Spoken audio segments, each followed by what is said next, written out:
discover the future of integrated learning in art and science. Welcome to Gyan Tripti College, Anupkar. Students GTP group of education में आपका स्वागत है।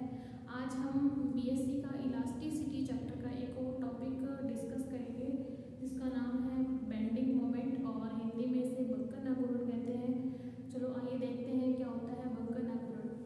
देखो इसमें कोई भी ऐसे बीम होता है, बीम बोलो या दंड दंड बोलते हैं हिंदी में।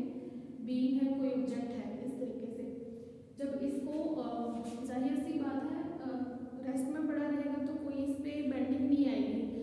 लेकिन जब हम उस पर थोड़ा सा एक्सटर्नल फोर्स लगाते हैं यानी थोड़ा सा बेंड करते हैं, यानी ये तो इलास्टिक नहीं है, ये तो टूट जाएगा। जैसे कोई चीज़ें इलास्टिक होती हैं तो वो अगर उसे बेंड करते हैं तो उसकी शेप इस तरीके से हो जाती है। जैसे इरेजर होता है उसको हम बेंड कर सकते हैं, ठीक है। तो उसमें एक उदासीन तल होता है जो बीच में होता है, मतलब उसमें ज़्यादा इफेक्ट वो क्या करता है जब हम उसे बेंड करते हैं तो उसके अंदर एक रेस्टोरिंग फोर्स उत्पन्न होता है जिसे हम प्रतिक्रियात्मक बल भी बोलते हैं। और यानी कि वो क्या करता है, जो रेस्टोरिंग फोर्स है बेंड हुई हुई चीज़ को, उस बीम को, दंड को वापस उसकी ओरिजिनल पोजीशन में लाने की कोशिश करता है, जिसे हम इक्विलिब्रियम स्टेट बोल देते हैं, साम्यावस्था बोल देते हैं, ठीक है। और बैंड होने के बाद में इसके उदासीन अक्ष के प्रति एक आघूर्ण उत्पन्न हो जाता है, ठीक है। बेंडिंग जिससे मोमेंट उत्पन्न होता है, इसी को क्या बोलते हैं, बेंडिंग मोमेंट। इसकी वैल्यू हम यहाँ से फाइंड करेंगे, डिराइव करेंगे। आइए इसको डिराइव करते हैं। सबसे पहले देखो ये जो पी क्यू एक कोड बन रहा है, एक चाप बन रहा है, सॉरी आर्क बन रहा है, चाप बन रहा है। तो इसकी पोजीशन कुछ यहाँ थी, तो यहाँ पे जेड डिस्टेंस आगे होंगे, इसकी पी क्यू चाप की जो स्थिति है वो पी डैश क्यू डैश पर खिसक गई, ठीक है। अब देखो इसकी लेंथ निकालते हैं पी क्यू की, तो वही फॉर्मूला लगाएंगे, चाप अपॉन में त्रिज्या। देखो इसके लिए जो चाप है ये पी क्यू ही है। अगर हम ये चाप की वैल्यू लेके आनी है तो हमें कोण इनटू त्रिज्या करना पड़ेगा, ठीक है। Angle multiply by radius.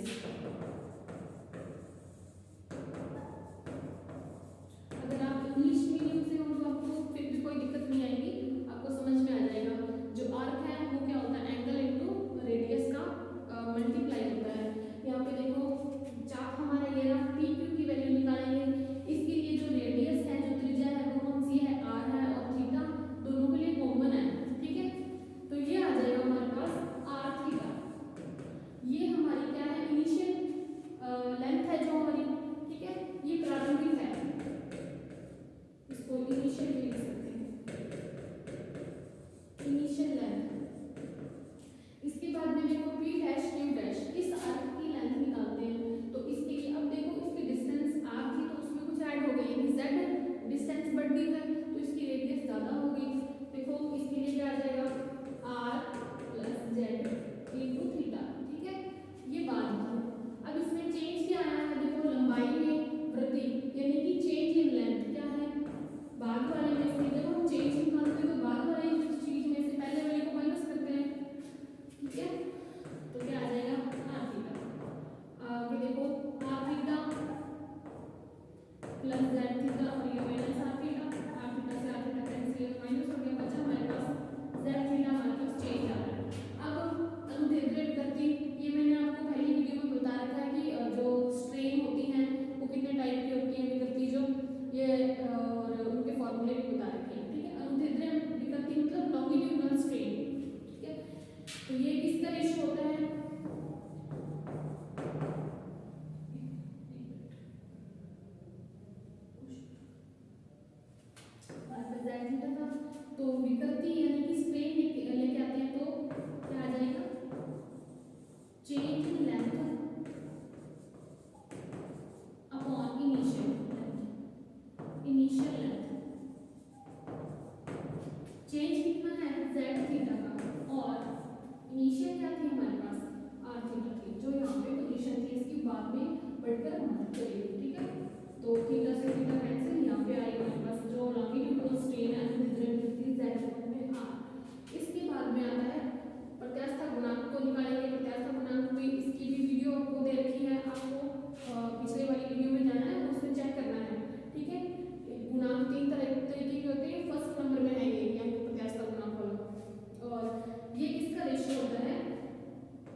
Y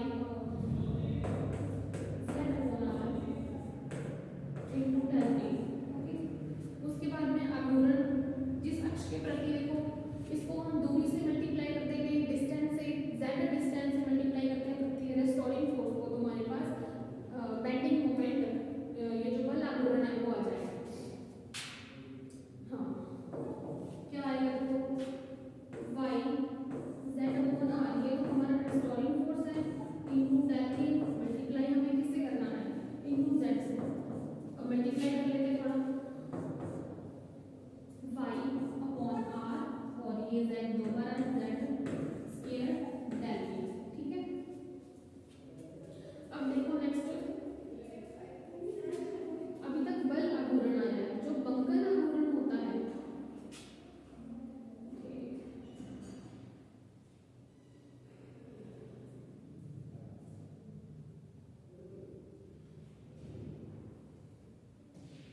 बंकन आघूर्ण उसमें उपस्थित इस बीम में उपस्थित बहुत सारे ऐसे बल आघूर्ण होंगे जो क्या करते हैं, वापस लेके आने की कोशिश करते हैं इक्विलिब्रियम में। इन सभी का जब हम सम कर देंगे तो हमारे पास बंकन आघूर्ण आ जाता है, बेंडिंग मोमेंट।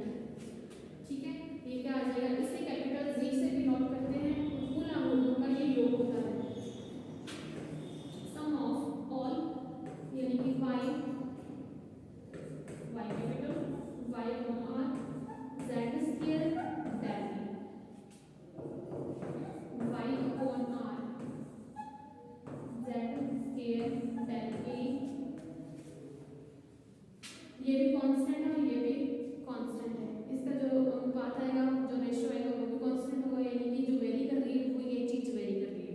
ठीक है, अब देखो ये वाली जो चीज है जेड स्क्वायर डेल ए है, ये इसको हम क्या लिख सकते हैं, इसको आई जी लिखेंगे, ये क्या होता है, जड़ता आघूर्ण होता है।